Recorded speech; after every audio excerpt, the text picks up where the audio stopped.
সময়ে বিশেষত ত্রয়োদশ জাতীয় নির্বাচনের প্রাক্কালে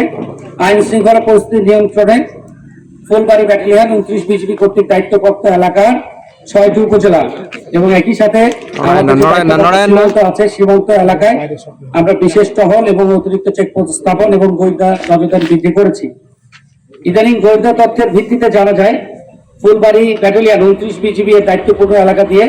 মাদকের একটি চালানের সাথে কিছু সংখ্যক অস্ত্র ও গোলাবারুদ সীমান্ত অতিক্রম করে একটি নির্দিষ্ট এলাকা দিয়ে বাংলাদেশের অভ্যন্তরে ঢুকতে পারে। এর প্রেক্ষিতে ফুলবাড়ী ব্যাটালিয়ন 29 বিজিবি এর একটি চৌকস দল গত 2-3 সপ্তাহ ধরে সীমান্তে যারা অস্ত্র চোরাকারী এবং মাদক চোরাকারী রয়েছে তাদের গ্রেফতারের উদ্দেশ্যে কাজ করে আসছিল।